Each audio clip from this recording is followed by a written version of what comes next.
2025 ഓഗസ്റ്റിലാണ് Redmi not 15 ചൈനയിൽ launch ചെയ്തത്.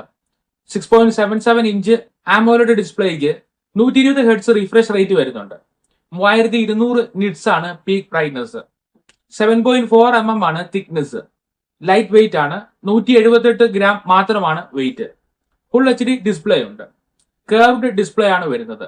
ഷവോമിയുടെ ഒരു ഡ്രാഗൺ ക്രിസ്റ്റൽ ഗ്ലാസ് പ്രൊട്ടക്ഷൻ നൽകിയിട്ടുണ്ട്. IP68 ആണ് dust water resistance. Main camera മികച്ചതാണ്. 50 മെഗാ പിക്സൽ ക്യാമറയ്ക്ക് f1.8 അപ്പേർച്ചർ ഉണ്ട്.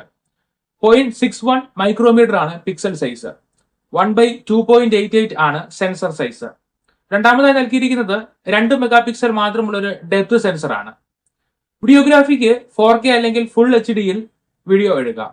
Gyro electronic image stabilization shake കുറയ്ക്കുവാനായി നൽകിയിട്ടുണ്ട്. സെൽഫി ക്യാമറ 8 മെഗാ പിക്സൽ ആണ്. ബാറ്ററി നൽകിയിരിക്കുന്നത് 5800 mAh ആണ്. 45 വാട്ട്സ് ഫാസ്റ്റ് ചാർജിംഗ് ഉണ്ട്. 22.5 വാട്ട്സിന്റെ റിവേഴ്സ് ചാർജിംഗ് ഫീച്ചറും ഉണ്ട്. അണ്ടർ ഡിസ്പ്ലേ ഫിംഗർ പ്രിന്റ് ആണ് നൽകിയിരിക്കുന്നത്. ഫോണിൽ നൽകിയിരിക്കുന്ന പ്രൊസസർ സ്നാപ്ഡ്രാഗൺ 6 സീരീസിലെ Gen 3 പ്രൊസസറാണ്. 2.4 GHz 4 cortex A78 കോറുകളും 1.8 GHz 4 cortex A55 കോറുകളും ചേർത്ത് വരുന്ന ഒക്ടാകോർ പ്രൊസസറാണിത്. ഇതിനൊപ്പം ഗ്രാഫിക്സിനായി നൽകിയിരിക്കുന്നത് GPU Adreno 710 ആണ്. ആൻഡ്രോയിഡ് 15 സ്കിന്നുള്ള ഷവോമിയുടെ HyperOS 2 ആണ് നൽകിയിരിക്കുന്ന ഓപ്പറേറ്റിംഗ് സിസ്റ്റം.